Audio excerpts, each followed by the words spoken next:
Hola a todos. Hoy es martes, 11 de noviembre de 2025, y nuestros amigos Ray McGovern y Graham Fuller están de vuelta aquí con nosotros. Gracias, Nima.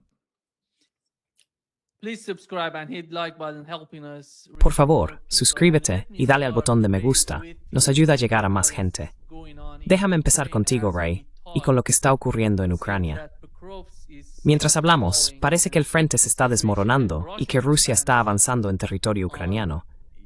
¿Cómo ves el campo de batalla? ¿Qué está pasando allí? ¿Y va eso a ayudar a la posición de Trump? ¿Va a ayudar? La posición de Trump, ya sabes. Hacer que la posición de Trump sea más fuerte a la hora de negociar o hablar con el presidente ruso.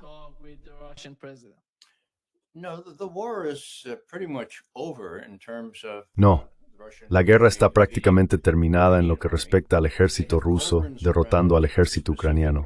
Tienen calderas alrededor de zonas específicas.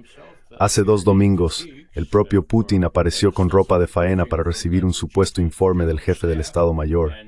Y lo que le dijeron fue, sí, tenemos 2 calderas eliminadas, 10.500 soldados ucranianos atrapados en esas calderas.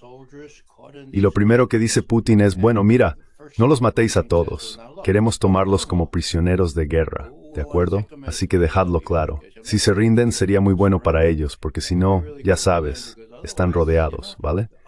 Y por cierto, querías informarme sobre esta nueva arma, jefe del Estado Mayor.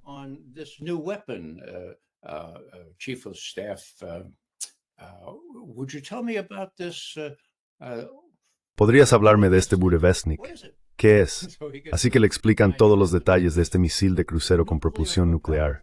Puede mantenerse en el aire casi para siempre. Bueno, ¿hasta dónde voló, general? Oh, 14.500 kilómetros. ¿Podía volar tanto? Sí. ¿Cuánto tiempo estuvo ahí arriba? Unas 14 horas. En otras palabras, aquí está Putin diciendo, mirad Occidente, mirad Trump. Tenemos esto, ¿de acuerdo? Estamos dispuestos a llegar bastante lejos, y queremos asegurarnos de que sepáis que tenemos esta disuasión nuclear que no creeréis hasta que la veáis. Y para aseguraros de que pudierais verla, avisamos a vuestros servicios de inteligencia antes de probarla.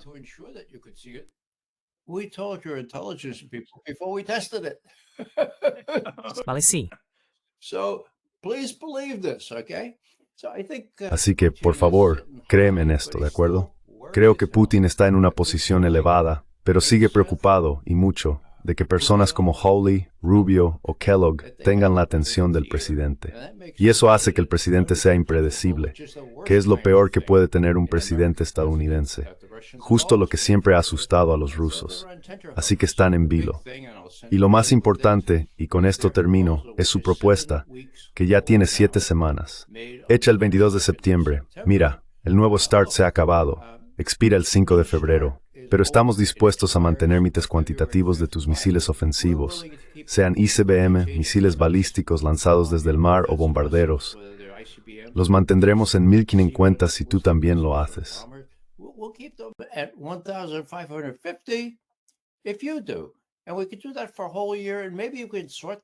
Y podríamos hacer eso durante todo un año, y quizás así podrías resolver este asunto.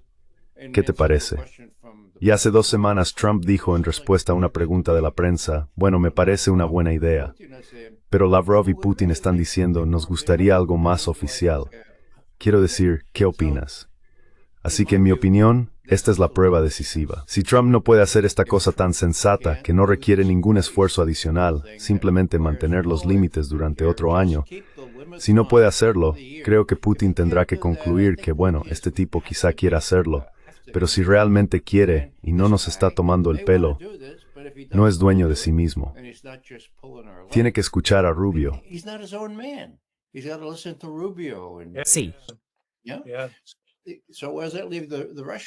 Entonces, ¿con qué se quedan los rusos? Bueno, los rusos esperan ganar la guerra en Ucrania, quieren un acuerdo más favorable, pero sí, están dispuestos a esperar. Quiero decir, hola, tienen 3 años más de Trump.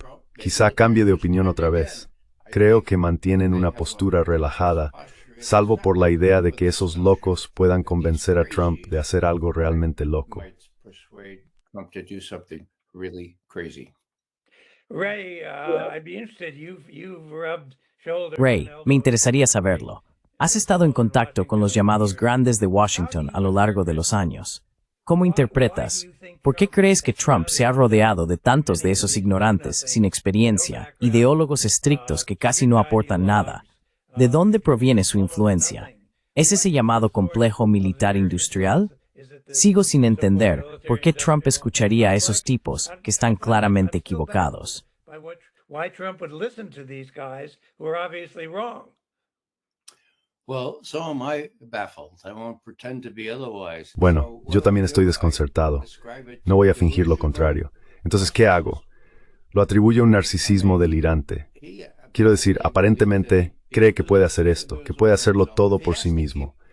Si tiene que mantener a un par de neoconservadores como Rubio y tiene que conservar a Kellogg con su cartera, puede hacerlo. De vez en cuando les lanza algo para que coman, pero no, estoy al mando, puedo hacer todo esto yo solo.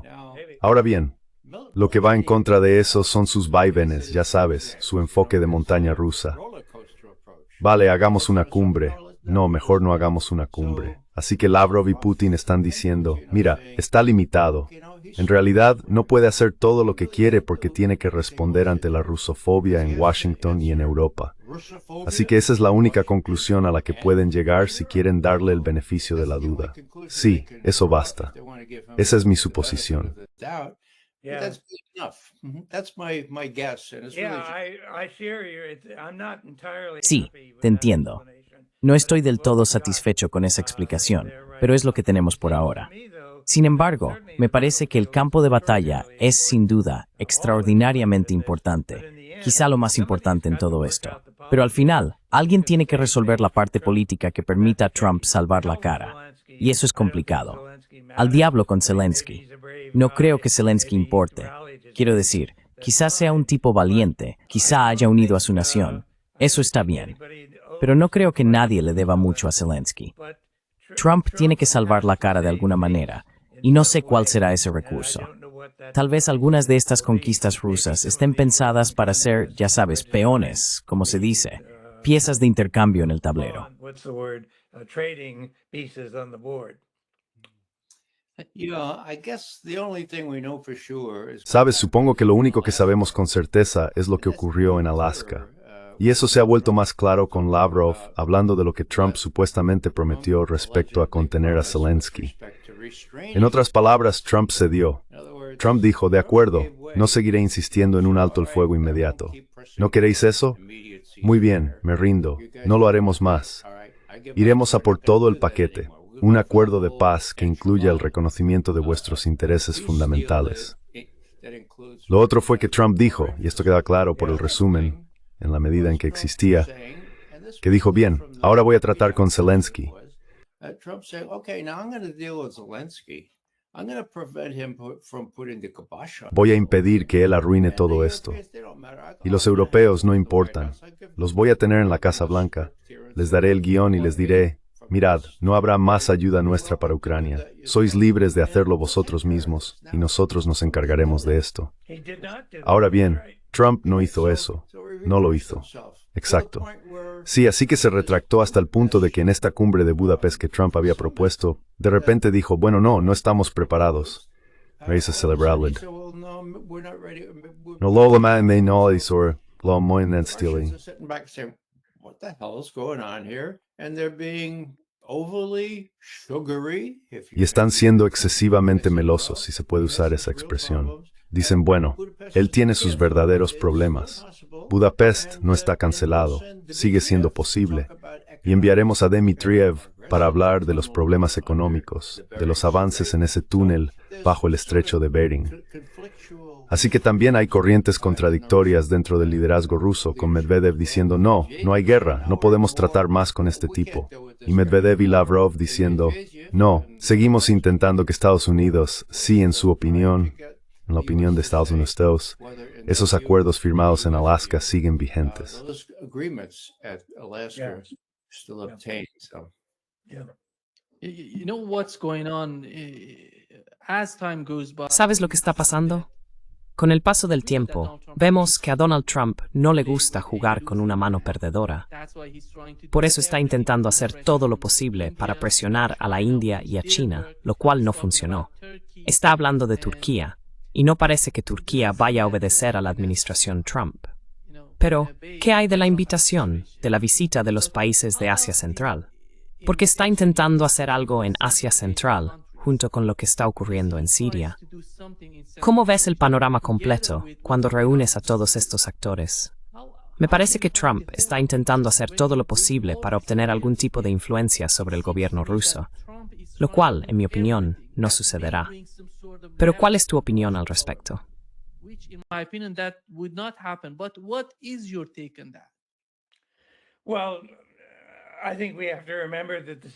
Bueno, creo que tenemos que recordar que los estados de Asia Central, sobre todo, centran su atención principal en Moscú. Es con quien tienen que convivir, con quien tienen que tratar, es con quien han tratado durante varios cientos de años. Así que me sorprendería mucho ver alguna iniciativa realmente independiente por parte de cualquiera de los estados de Asia Central. Podría ser, quizá, si hay algún incentivo especial en todo esto. Pero creo que Trump, como dices tú, Nima, está buscando posibles aliados que puedan ayudarle a salir de esta situación. Y probablemente no haya muchos países que quieran hacerlo, porque no es una tarea muy agradable. Washington no estará contento, incluso si consiguen salvarle la cara a Washington. Sigue siendo una situación incómoda. Así que no sé dónde va a encontrar a alguien con verdadera credibilidad, y no creo que Asia Central sea en absoluto el lugar adecuado para eso. I don't think Central Asia is the place to go for that at all. Yeah. Ray, do you find that the situation? Sí, Ray. ¿Te parece que la situación, porque el presidente sirio fue a Rusia y habló con el presidente ruso, parece que el resultado de esa reunión fue de algún modo positivo, según informaron el presidente y los funcionarios rusos? Luego supimos que Donald Trump, quien se suponía que iba a retirar las fuerzas, ya sabes, los soldados de Siria, decidió en cambio enviar más tropas y establecer o ocupar una nueva base cerca de Damasco. ¿Cómo ves el juego en Siria? Porque, después de todo, realmente, que además de lo que ocurre en Asia Occidental, es un terreno de juego para que Rusia y Estados Unidos se enfrenten entre sí. ¿Cómo lo ves, Ray? How do you find that, Ray? Well, Nima, first off, with respect to Bueno, Nima, para empezar, con respecto a Putin, las imágenes eran pésimas. Ya sabes, Putin subiendo, y ese tipo Shelani, que mide casi el doble, dándole la mano a un conocido decapitador del ISIS. Me pareció realmente lamentable. Ahora bien, soy partidario de la escuela del realismo en las relaciones internacionales, ¿vale? Pero también tengo mis tendencias humanas. Eso fue un poco demasiado para mí. Así que empecé a pensar por qué. Bueno, Putin es, por encima de todo, un realista. Quiere desarrollar buenas relaciones con quien quiera que esté gobernando Siria ahora. Quiero decir, los rusos creo que todavía tienen una base aérea allí, ¿no? ¿Siguen teniendo Latakia? No estoy seguro de que está ahí. Es instante, todavía en Sebastopol en el noroeste. Sí, así que hay una presencia allí. La escuela realista dice que la gente hace lo que dicta el realismo, y eso significa que, si es un decapitador, pero tiene el control de Siria, te reúnes con él, le das la mano y le dices, bueno, bienvenido al mundo real. Ahora bien, en lo que respecta a Trump, fue realmente extraño. Fue justo ayer cuando se reunieron a puerta cerrada, sin fotografías, sin video, nada. Lo único que tenemos proviene de los sirios. Y ellos tienen fotos de Holani, o como se llame ahora, y de Trump.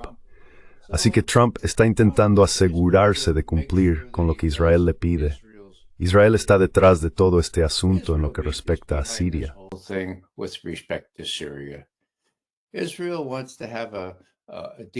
Israel quiere mantener una relación decente con Jolani, y Estados Unidos es un buen lugar para mediar en ello. Los israelíes ya se han hecho con los altos del Golán con el permiso expreso de Trump.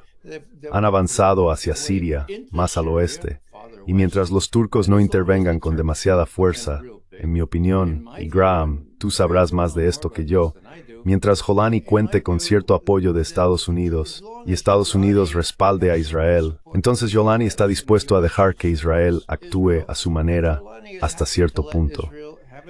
Y eso está en el núcleo de todo esto, igual que está en el núcleo de toda la política estadounidense hacia esa zona del mundo.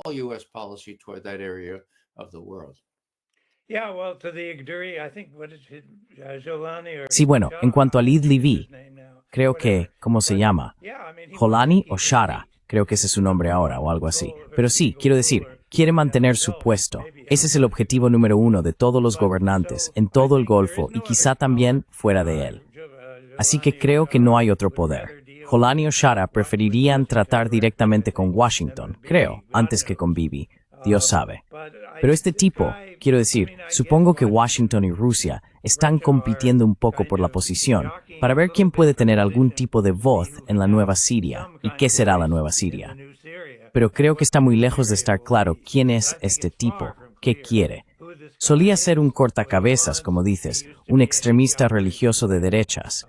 Pero ya sabes, uno puede cambiar si su trabajo depende de ello.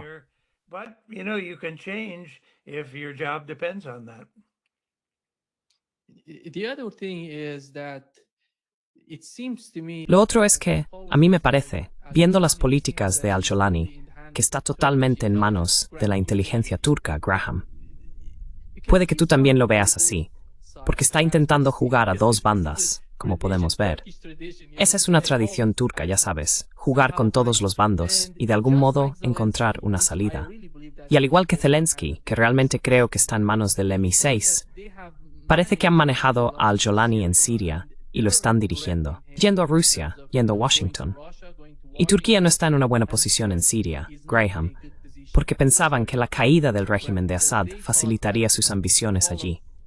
Eso no está ocurriendo.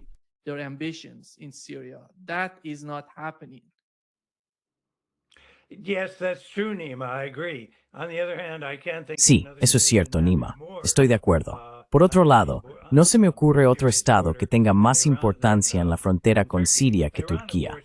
Irán, por supuesto, en teoría, tendrá relevancia más adelante. E Israel posee grandes capacidades de poder destructivo dentro de Siria. Pero Turquía no va a rendirse. Esta es realmente, en muchos sentidos, la tierra central del antiguo Imperio Otomano, como sabes. Creo que hay una gran lucha por el corazón y el alma de a quién pertenece Siria. Y Jolani está bajo presión, entre otras cosas, para ser un buen musulmán y un buen árabe. Hasta ahora no sé cómo ha logrado cumplir con esta tarea.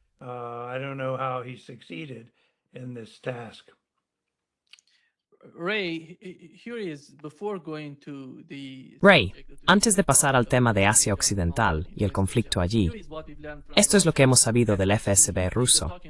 Dicen que impidieron una operación ucraniano-británica para secuestrar un MiG-31 ruso equipado con un misil hipersónico Kinzhal.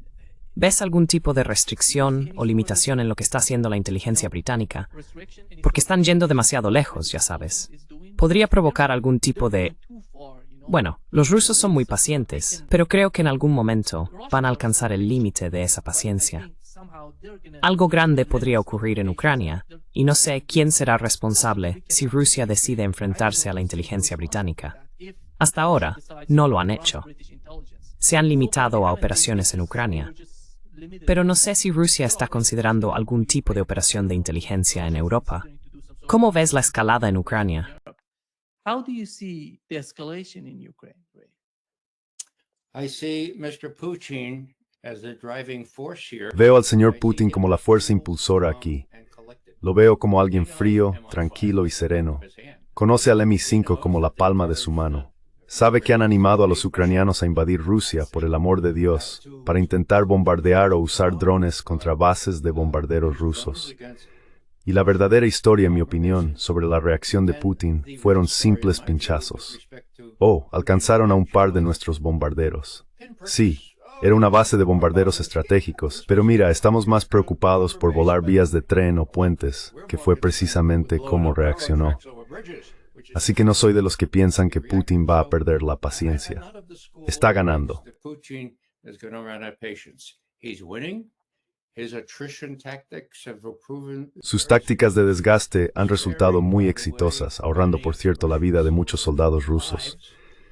Tiene la ventaja aquí. Si consigue llegar a un acuerdo con Trump finalmente, y estamos hablando de meses ahora, según la visión de Putin y también la mía, bueno, eso estará bien. Si no puede llegar a un acuerdo con Trump, podría avanzar un poco más o podría establecer un cordón sanitario que no se rompería, al que un ejército ucraniano derrotado tendría que someterse. Y si los occidentales intervinieran entonces, bueno, creo que Putin podría reaccionar, pero solo entonces. Y no creo que los europeos occidentales, ni los europeos en general, sean tan insensatos como para enviar sus propias tropas a Ucrania.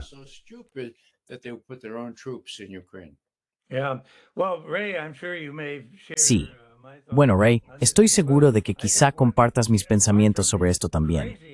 Creo que aparte del aventurerismo insensato de los británicos, sigue existiendo la posibilidad de operaciones de falsa bandera realmente peligrosas. Ya lo hemos visto con esos supuestos drones rusos que atacaron 3 o 4 estados de la OTAN, incluida Polonia. Salieron por todas las televisiones. Bueno, creo que más tarde quedaron bastante desacreditados, y la gente dijo que no, que en realidad no venían de Rusia, que habían sido redirigidos o lo que fuera el caso.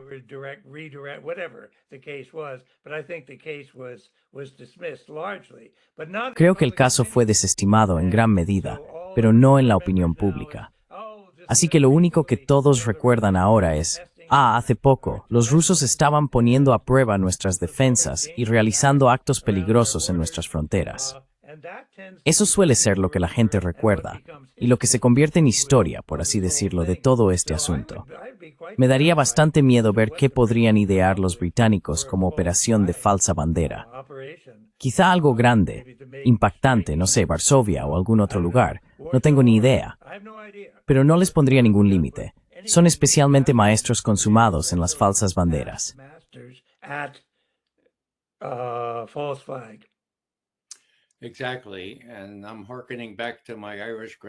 Exactamente. Y ahora recuerdo a mi abuelo irlandés que decía, Raymond, ¿sabes por qué el sol nunca se pone en el Imperio Británico? Yo le respondí, claro que lo sé. Y él dijo, no lo sabes, siéntate y te lo contaré. El sol nunca se pone en el Imperio Británico porque el buen señor nunca confiaría en los británicos en la oscuridad. Bien, de acuerdo. Es solo que ya sabes, estoy de acuerdo contigo. Una auténtica operación de falsa bandera podría cambiarlo todo. Pero tendría que ser de tal magnitud que lo más probable es que la inteligencia rusa la anticipara.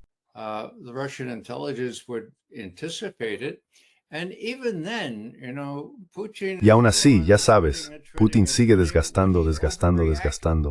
¿Reaccionaría de forma exagerada? Bueno, su propósito principal es evitar un intercambio nuclear, y ha sido realmente demasiado cauteloso, en opinión de muchos rusos. Así que creo, y uso la palabra con cuidado, que es una bendición que esté tan atento a lo que Trump podría acabar siendo persuadido a hacer por los británicos o por cualquier otro, que sea extremadamente prudente, y que los rusos tengan una gran tolerancia hacia este tipo de operación de falsa bandera, por muy siniestra y explosiva, literalmente, que pueda ser.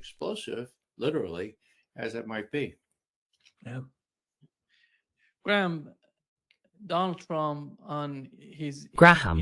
Trump, en su entrevista en 60 Minutes, dijo que Rusia y China han estado probando armas nucleares y que por eso nosotros vamos a hacerlo. Pero no hay pruebas de ello. Como mencionó Ray, han probado 2 vehículos. Sí, 2 vehículos. Uno, el Burevestnik, y el otro Poseidon. Son capaces. Incluso el Burevestnik es capaz de transportar bombas nucleares, pero no han probado ninguna arma nuclear. Y hoy hemos sabido que Lavrov dijo que si alguna potencia nuclear realiza pruebas de armas nucleares, Rusia hará lo mismo. Ya sabes, hablábamos de cómo las 2 administraciones, entre bastidores, se están comunicando entre sí. Pero los últimos comentarios del presidente ruso sugieren que es un asunto serio, con esta nueva retórica de la administración Trump y del propio Donald Trump. Parece que la comunicación no está siendo tan efectiva, Graham.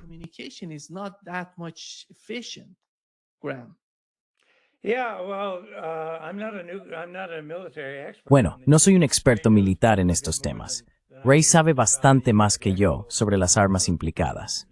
Pero quiero decir, Trump, cada semana oímos alguna nueva propuesta escandalosa. Se puede decir que eso es porque está loco, o porque no sabe lo que hace, o porque es descuidado. O se puede decir que todo esto es una campaña de ablandamiento muy calculada, en la que mantiene al enemigo desconcertado y cambia de tema justo cuando se encuentra en una posición difícil. Y yo no soy lo bastante experto en Trump como para decir cuál es el verdadero Trump, o quizá todos esos aspectos sean el verdadero Trump. No sé hasta qué punto hay que tomarse en serio estas últimas sugerencias o propuestas que resultan escandalosas para los rusos o para otras personas con las que Trump trata. No sé qué pasa por su cabeza. I don't know what's in his head. Well, I talked to Melania last night. Bueno, hablé con Melania anoche. Pensé que quizá ella sabría lo que pasa por su cabeza. Estoy bromeando, por supuesto. Yo también estoy desconcertado. Pero la prueba está en los hechos. Me parece que Trump está terriblemente desinformado. ¿Sabía él algo sobre el Burevestnik? Quiero decir, por Dios. Los rusos le dijeron al ejército estadounidense, oye, vamos a probar esto. Míralo, es realmente impresionante. ¿Queréis participar desde el principio? ¿No se lo dijeron a Trump? ¿No le dijeron que era la prueba de un misil y no de una ojiva nuclear? ¿No le hablaron del Poseidón que se monta en un submarino y puede causar daños reales, pero no es una prueba nuclear?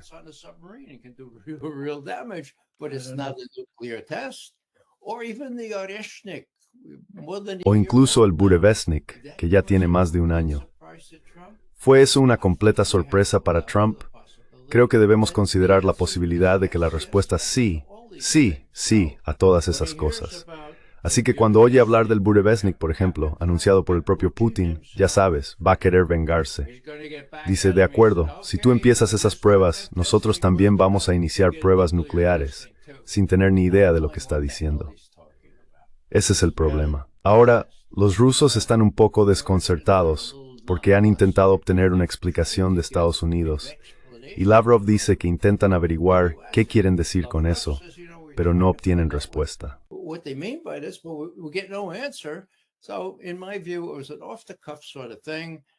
Así que, en mi opinión, fue algo improvisado. Harían falta 3 años para preparar todo para unas pruebas adecuadas en Estados Unidos. Y los rusos están diciendo, sí, si vosotros lo hacéis, nosotros también. En lugar de eso, cumplamos con las restricciones cuantitativas sobre las tasas de misiles ofensivos que están incluidas en el Tratado New START, que expira el 5 de febrero. Esa será la prueba decisiva. Si Trump no puede aceptar eso, esa medida tan sensata, entonces creo que Putin tendrá que decir, oh, quizá los otros tenían razón. Quizá simplemente no podemos confiar en él. Quizá no está limitado por los halcones y los europeos. Quizá realmente se está burlando de nosotros. Quizá simplemente tengamos que asumirlo.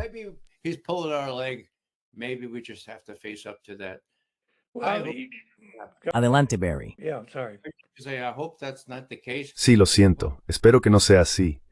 Espero que prevalezca algún tipo de cordura y que dentro de las próximas, unas 12 semanas antes del 5 de febrero, Trump diga, sí, al principio parecía una buena idea. Siento haber olvidado decíroslo oficialmente, pero sí, seguimos dentro. No más violaciones del Tratado New START durante otro año. Así que tengo esperanzas, pero tendremos que ver. Y si dice otra cosa, eso significará mucho para los rusos. But Ray, I was commenting earlier that Pero Ray, sabes, antes comentaba cómo podía ser que Trump se rodeara no solo de halcones, neoconservadores y detractores de Rusia, sino también de personas incompetentes e ignorantes en puestos supuestamente estratégicos. Tú estás mucho más cerca, y lo has estado siempre, de los centros de poder en Washington de lo que yo he estado jamás. ¿Dónde ves alguna voz? Bueno, digamos alguien como Doug McGregor o alguien parecido. ¿Dónde ves alguna voz de calma, alguna visión o realismo que pudiera llegar a Trump en algún momento? No conozco a todos los actores en Washington. Tiene que haber alguien ahí fuera. Obviamente, como he dicho, me viene a la mente Doug McGregor, y se conocen y creo que se respetan mutuamente. Pero ¿de dónde viene algún consejo sensato? where is any thoughtful advice coming from? Well, Bueno, Graham, ayuda a tener mi edad, porque al igual que tú, serví en varias administraciones. Durante la primera, la administración Reagan, de 1981 a 1985, tuve una posición privilegiada. Informaba, cara a cara, al vicepresidente Bush, al secretario de Estado Schultz, al secretario de Defensa Weinberger y al presidente del Estado Mayor Conjunto. No está mal, no es una mala alineación. Sí lo era. También era el asesor de seguridad nacional. Así que día sí y día no, veía personalmente alguna combinación de esas personas uno a uno y las demás las veía mi compañero. Bien, ¿qué observé? Observé que Reagan estaba consumido por la rusofobia. Y luego apareció este tipo y todo el mundo estaba confundido. Casey y Gates, tú conoces bien a Casey, yo conozco bien a Gates, decían, no te dejes engañar, es solo un comunista astuto, no le creas. Y Schultz y George H. W. Bush decían, Ray, este tipo, ¿cómo se pronuncia su nombre? Gorbachev. Yo dije, Gorbachev, es muy fácil. Graham, te identificarás con esto porque conoces el ruso tan bien como yo. Yo decía, mire, señor vicepresidente, diga garbage.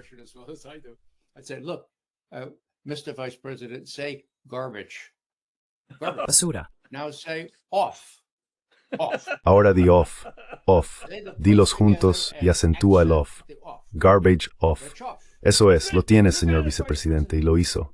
Reagan nunca lo consiguió. Los demás no lo entendieron, pero yo no les expliqué la ortografía. No lo hicieron. Así que, en fin, entra Gorbachev. En un tono más serio, los verdaderos analistas de los asuntos soviéticos que yo conocía trabajaban fuera del ámbito de Gates. Estaban en algo llamado el Grupo de Análisis del Centro de Información de Transmisiones Extranjeras. ¿De acuerdo? Eso significaba que podían expresar libremente su opinión basándose en lo que veían, en lo que decían los rusos. Solía ir a verlos con regularidad. Ellos me contaban la verdadera información. Y así podía decirle a Schultz, por ejemplo, aquí estoy esperando en la antesala de Schultz, y su secretaria dice, señor McGovern, mire esto, acaba de llegar. Mr. McGovern, look at this just came in.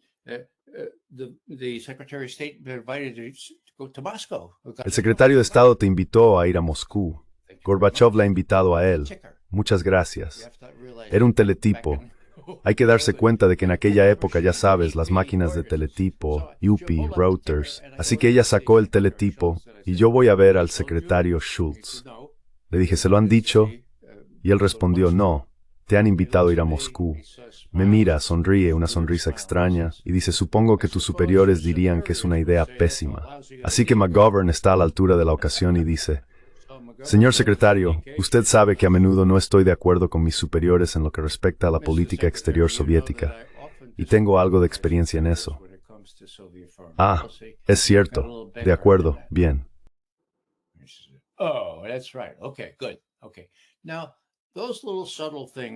De acuerdo. Ahora bien, esas pequeñas sutilezas no venían solo de mí, sino también de George W. Bush, que era pésimo dando informes, y de aquel magnífico presidente del Estado Mayor Conjunto, un auténtico soldado de botas marrones que recibió su comisión en el campo de batalla durante la Segunda Guerra Mundial. Todos se dieron cuenta de que, si podíamos tratar con ese tipo, debíamos intentarlo. Dejé de hacer informes y detuve toda la maquinaria de los informes, allá por 1985. Antes de que uno se diera cuenta, Gorbachev no solo estaba proponiendo otras cosas, sino destruyendo, no simplemente reduciendo, toda una clase de misiles balísticos de alcance intermedio y corto en Europa. Y pensé, Dios mío, eso nunca saldrá adelante. Pues salió adelante, por el amor de Dios.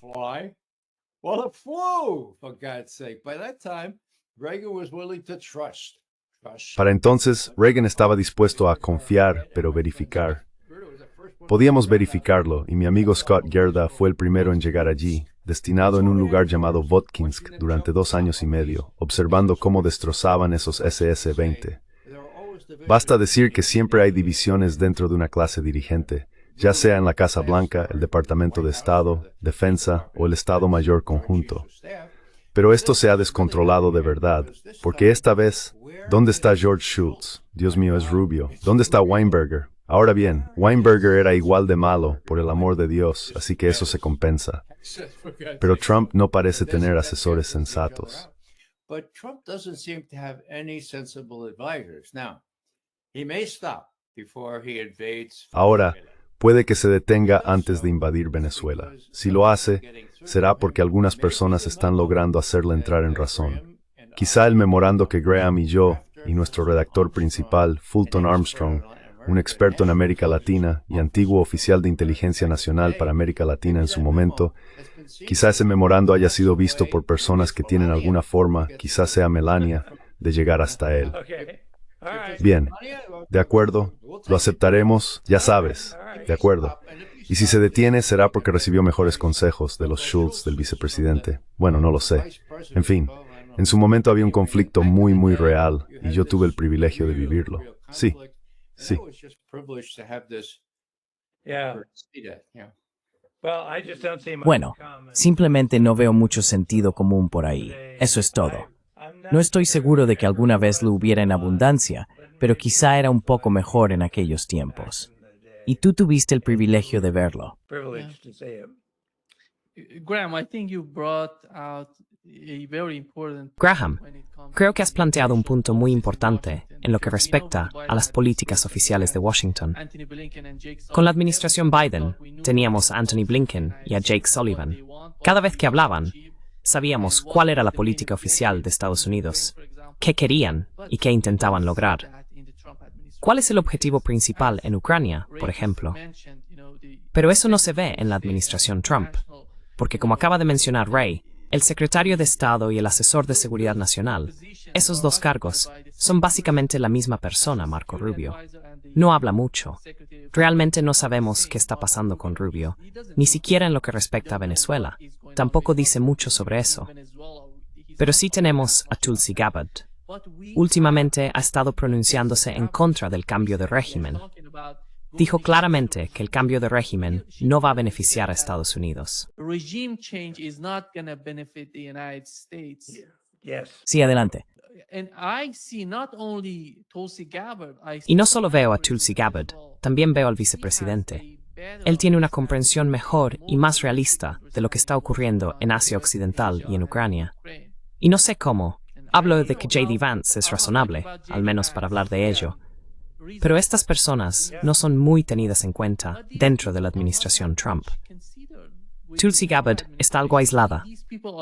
Tulsi Gabbard is somehow isolated. You know, Well, even with the fact that she's there at all, I think is Sabes, incluso con eso, el hecho de que ella esté ahí en absoluto me parece impresionante. La gente intentó bloquearla y detenerla. De hecho, la expulsaron del Partido Demócrata por sus políticas. Pero ya sabes, Nima, antes, no voy a llorar por la pérdida de Blinken y Sullivan. Quizá tú tampoco. Pero quiero decir, seguro que recuerdas a ese tal Blinken, que tenía todos los modales correctos. Sabía hablar un francés impecable, sabía qué taza de té y qué cuchara usar, todo ese tipo de cosas. Pero ya sabes, se fue a Alaska a reunirse con Wang Yi. Fue, no sé, hace 2 años.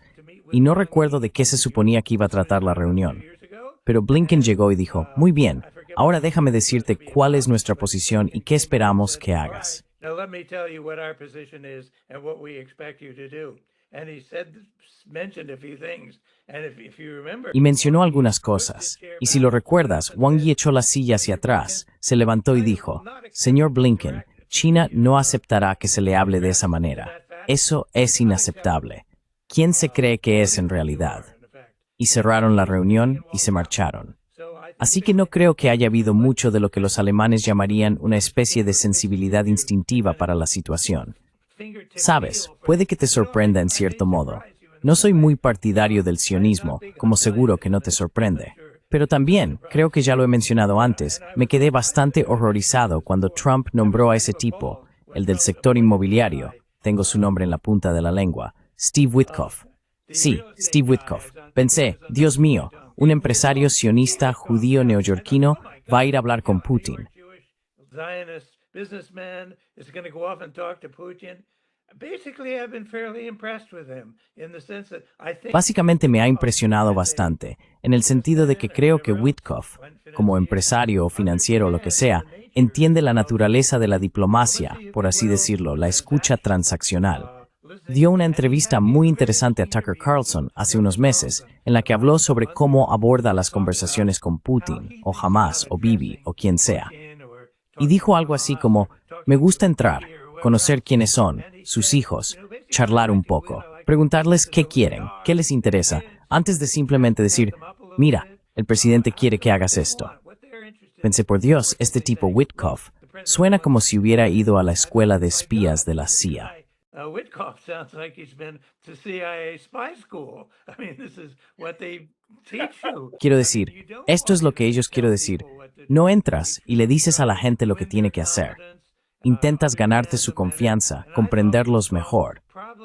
Y pensé que Witkoff probablemente, quiero decir, el hecho de que se haya reunido 4 o 5 veces con Putin y con Bibi, y creo que incluso, no sé, ha estado reuniéndose con algunos iraníes. Pero creo que eso es una señal de que estas personas sienten instintivamente que este tipo sabe cómo dirigirse a los demás y entender sus preocupaciones.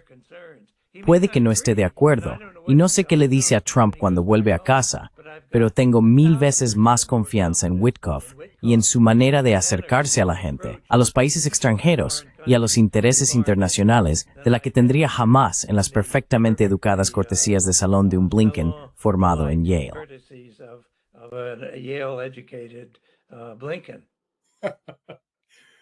Ahora tienes formación en Harvard, así que radiando la presión. Lo mis Carver, ya Amorth.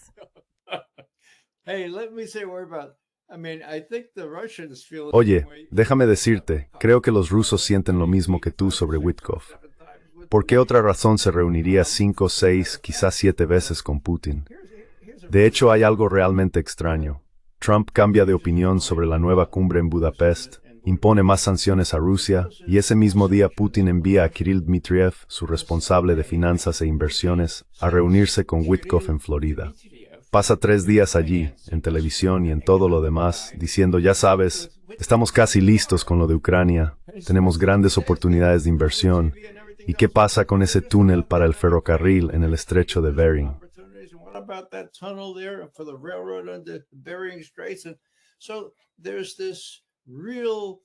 Así que existe una verdadera dicotomía entre personas como Witkoff y Dmitriev, que ahora forman un canal establecido, en contraste con Rubio y Lavrov.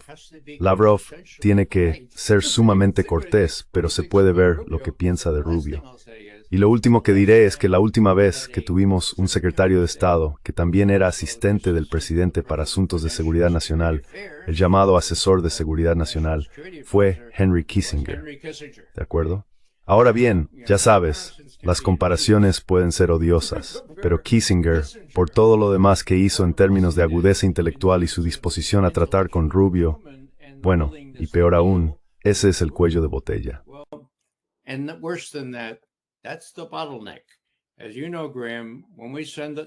Como sabes, Graham, cuando la CIA enviaba material al presidente, el cuello de botella era el asesor de seguridad nacional. Kissinger solía coger el informe diario del presidente, romperlo y decir, esto es una tontería, señor presidente, sí, esto está bien. Así que ese era el cuello de botella. Ahora bien, ¿qué está bloqueando Rubio? Tal vez esté impidiendo cosas como decisiones sensatas, análisis razonables sobre Venezuela, qué hacer y qué no hacer. Así que Rubio ocupa una posición muy interesante y muy influyente, porque puede evitar que cualquier cosa llegue al presidente, incluido el material destinado al ejército. El ejército normalmente no desafía al aparato de seguridad nacional.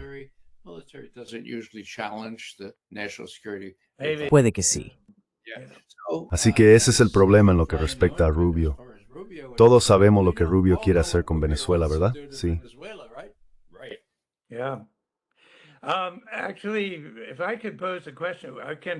En realidad, si pudiera plantear una pregunta, ¿estamos de algún modo transitando hacia Venezuela? Adelante. No, solo quería decir que, cuando realmente no entiendo lo que está ocurriendo, empiezo a preocuparme, porque eso me hace pensar que todas esas suposiciones y fundamentos de mi creencia sobre cómo funciona el mundo cómo funcionan los países, quizá ya no sean correctos. Así que me sorprendió un poco cuando surgió toda esta situación con Venezuela. De acuerdo, tengo mis prejuicios. He trabajado la mayor parte de mi vida como oficial de la CIA en Oriente Medio. He tratado con rusos, y en Afganistán y China, y todos esos lugares. Pero en mi mapa geopolítico, Sudamérica, Latinoamérica, apenas existía. South America, Latin America barely existed. I mean, that was just my professional weakness. I never Quiero went decir, there. esa era simplemente mi debilidad profesional. Nunca fui allí. No era donde se suponía que debía trabajar. Pero de repente, de la nada, me pareció que todos estábamos hablando, en esencia, de la vieja doctrina Monroe, que estamos trayendo a nuestras tropas, o a todos, de vuelta a casa. América Latina es ahora donde está la acción, es donde vamos a defendernos.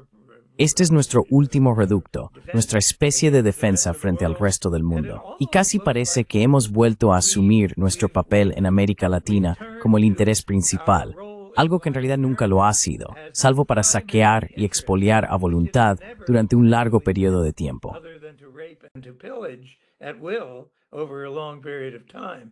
So, and I haven't seen any writing of saying. Y no he visto ningún escrito que diga, ¿sabéis qué, chicos? Nueva doctrina, nueva estrategia.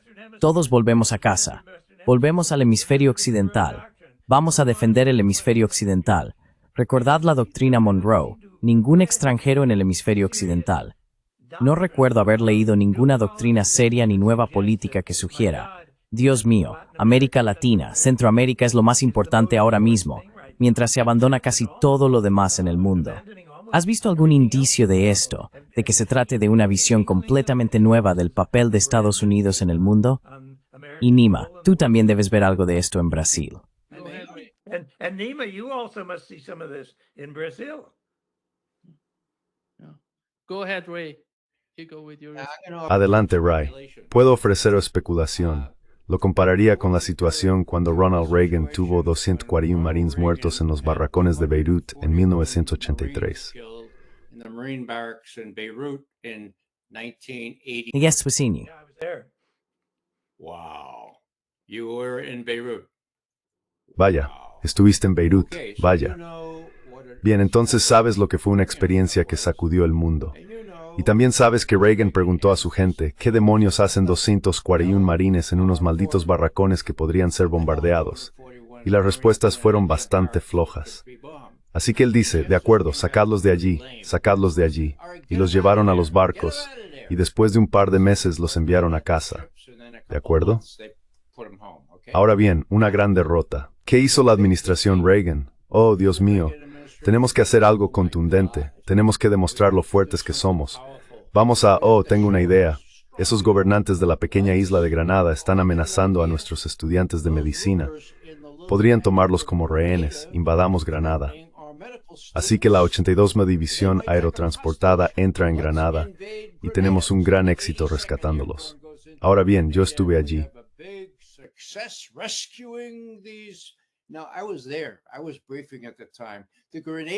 En ese momento yo estaba informando. Los funcionarios granadinos ya habían dicho, tío, los enviaremos de vuelta en el próximo barco. Pero no. Teníamos que conseguir nuestra victoria para demostrar lo poderosos que éramos. Ahora bien, puede que mi analogía esté completamente equivocada, pero no solo están ganando los rusos en Ucrania, sino que diría yo, algo aún más importante, han perdido en el lejano oriente, ¿de acuerdo? Cuando tuvo lugar aquel gran desfile, aquella gran asamblea en Pekín a principios de septiembre, quedó claro que la mayoría de la gente del mundo está gobernada por esas potencias, y que no quieren vivir bajo el diktat estadounidense. Los chinos son realmente poderosos, y es una locura intentar construir una marina y luchar contra ellos. Así que se reunieron en Washington y dijeron, ¿qué vamos a hacer con esto? Es terrible. Y dijeron, bueno, centremos nuestra atención.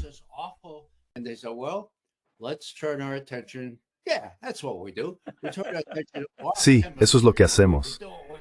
Dirigimos nuestra atención a nuestro propio hemisferio, donde podemos hacer lo que queramos, y también a nuestros asuntos internos, donde tenemos que usar al ejército para reprimir al pueblo. Y de hecho, hubo un informe según el cual Elbridge Colby, el gran halcón respecto a China, escribió un anexo a la directriz de defensa que decía que sí, también íbamos a dirigir nuestra atención allí. Ahora bien, nunca vimos muchas pruebas de eso, pero creo que ese informe probablemente era cierto. Así que esa es mi explicación prolija, perdón por eso, de por qué Trump sintió que tenía que hacer algo. Y esa idea de que podemos encargarnos de eso, bueno, no pueden. Y no recibe buenos consejos ni de Hexet ni de Rubio, ambos deseosos de mostrar lo fuertes que somos. Y la conclusión inevitable será que tendremos otro Vietnam en Venezuela.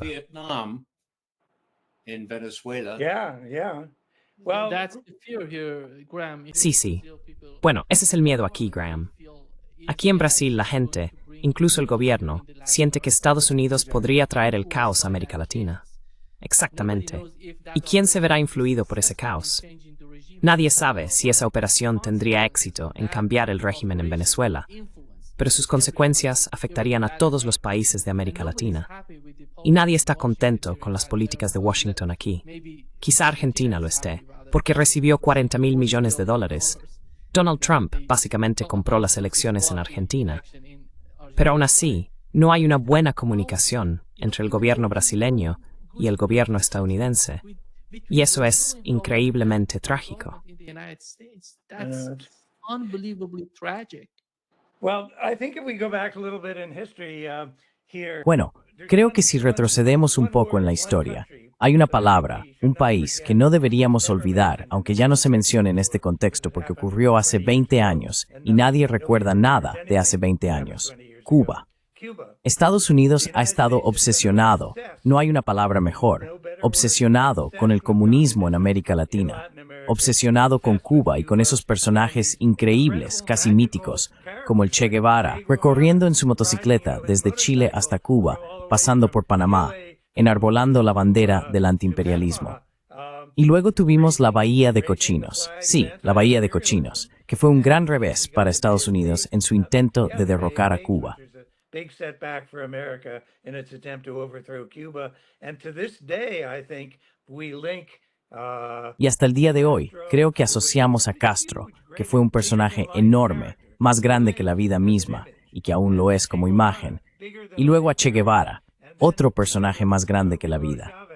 Y después pasamos a Hugo Chávez, a quien muchos todavía ven como heredero de esa tradición antiimperialista. Y de una forma mucho más débil y menos intelectual, incluso el actual presidente de Venezuela. Así que creo que los fantasmas, los espectros del comunismo, de los levantamientos populares, y Che era un maestro en esto. Es decir, prácticamente tenía a toda América Latina agitada, con movimientos en marcha y cosas por el estilo. Y quizá, pienso, todavía existe cierto temor a acontecimientos similares a los de Cuba en América Latina, que Estados Unidos no recuerda con agrado. Latin America that America does not remember happily.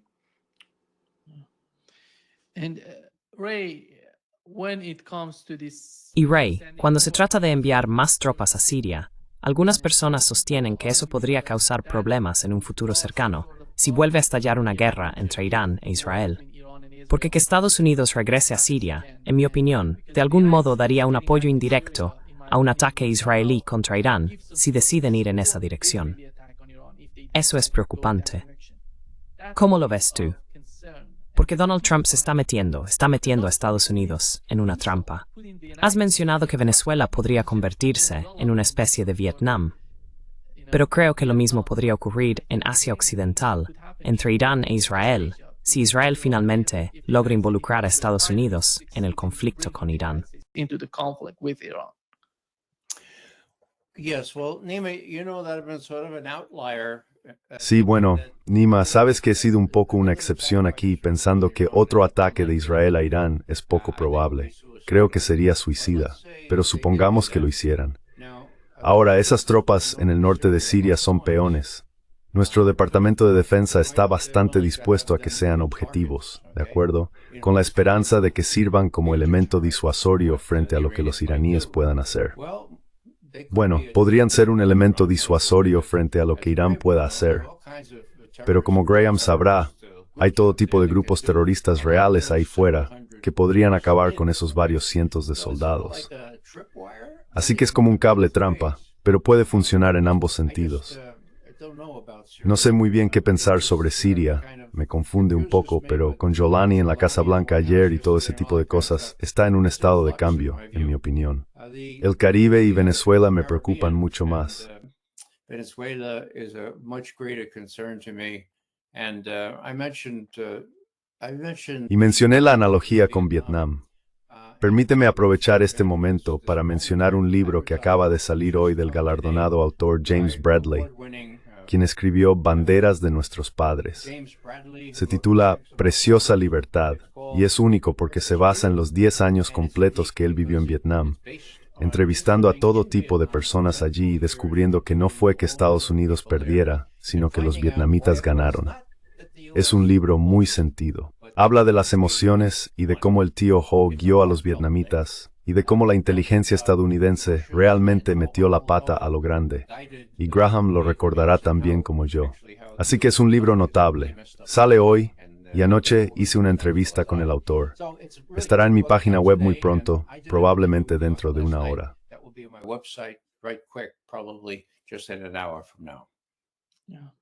Graham, there is an article in New York Times. Graham, hay un artículo en The New York Times que se publicó ayer.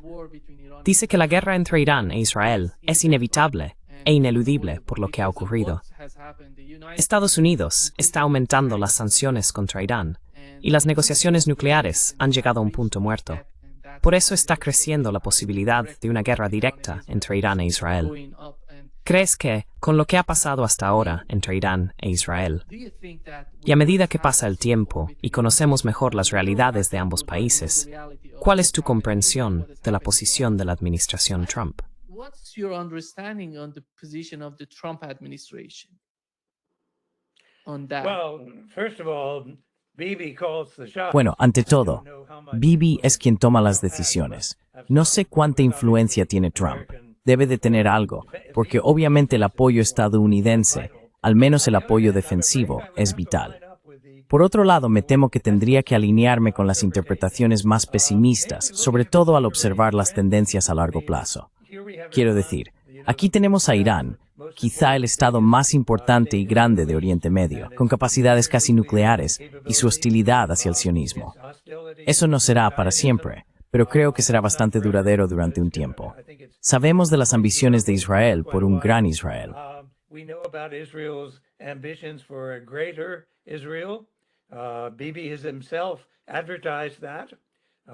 Bibi ha anunciado él mismo que en ese proyecto, no solo Siria, sino también Jordania, Líbano, partes de Arabia Saudí y partes de Egipto podrían verse arrastradas a este gran Israel. Así que creo que las cuestiones en juego son muy poderosas y no puedo imaginar que Israel renuncie realmente a esas ambiciones. Ahora bien, pueden decidir, bueno, por ahora es demasiado peligroso, o que la posición interna de Bibi no es muy buena. Pero básicamente, creo que los iraníes sienten los israelíes sienten que esta es una guerra que tiene que llegar, que llegará. Es un enfrentamiento, por así decirlo, entre potencias que tiene que producirse. Y creo que para mí eso tiene mucho sentido. Puedes retroceder, puedes apartarte durante un año, quizá 2, quién sabe.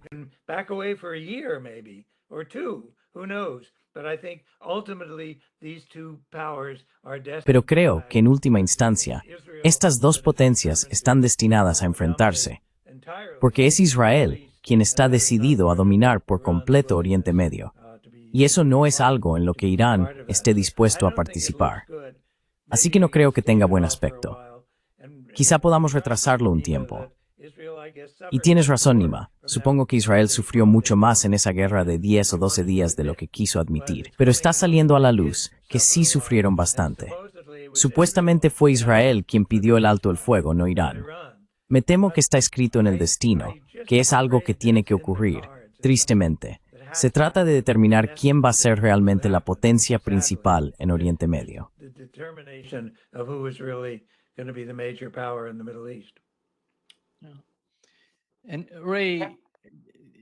Sí, y Ray, otra cosa que está ocurriendo dentro del movimiento MAGA es este tipo de ataque contra Tucker Carlson. Quieren cancelarlo por sus posiciones sobre Asia Occidental y Venezuela. Esta gente está en contra de la guerra. Incluso Thomas Massie, Ya sabes, Miriam Adelson estaba dando más de 20 millones de dólares para ir en su contra, para destituirlo de su cargo. ¿De verdad? Sí, 20 millones de dólares. Es increíble cómo esta gente restrae incompetente de política exterior de Estados Unidos.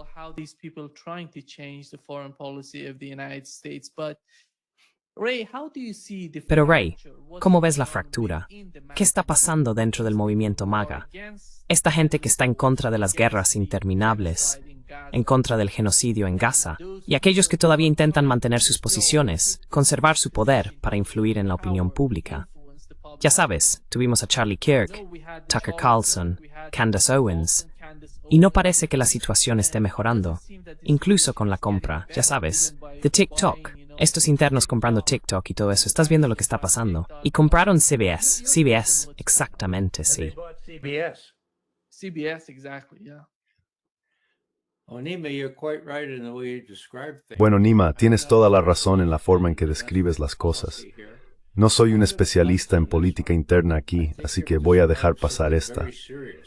Creo que has descrito algo muy serio.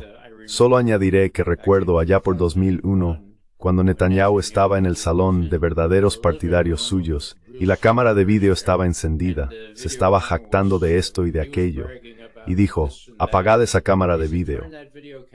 Pero no lo hicieron. Así que vemos a Netanyahu, está en YouTube diciendo, sabes, a los estadounidenses siempre se les puede mover en la dirección correcta.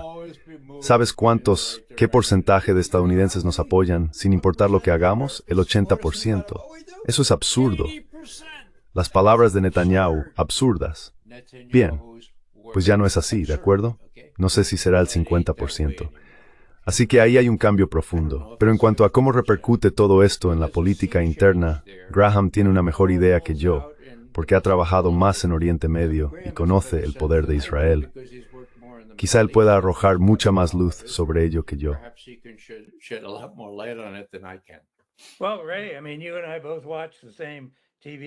Bueno, Ray, quiero decir, tú y yo vemos los mismos programas de televisión.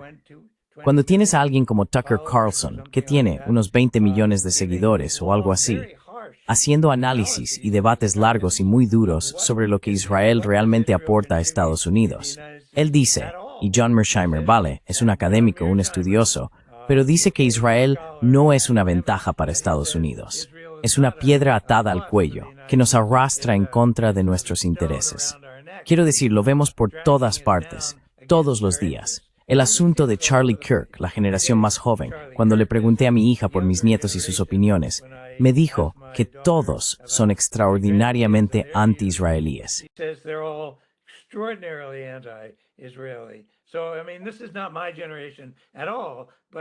Quiero decir, esta no es en absoluto mi generación, pero creo que, como dices, Ray, es un cambio radical, y creo que está ocurriendo cada vez más rápido.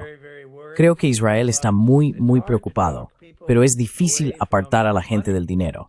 Mientras AIPAC pueda repartir, ya sabes, millones de dólares durante una campaña. Bueno, Marco, el otro día lo viste, Marco Rubio. Alguien mostró la cita. Yo no la había oído. Quizá tú sí. Marco Rubio dijo que la única razón por la que se presentó a un cargo público fue que su principal deseo era servir a los intereses israelíes. Lo dijo ante las cámaras.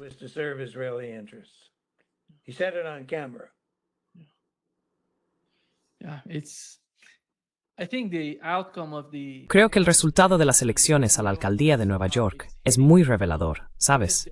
Porque cuando se les preguntó a los candidatos, después de ser elegidos, a dónde iban a ir, todos dijeron, vamos a Israel. Y Zohran Mamdani dijo, yo me voy a quedar en Nueva York porque soy el alcalde de Nueva York. Voy a serviros. ¿Y sabes qué es fascinante?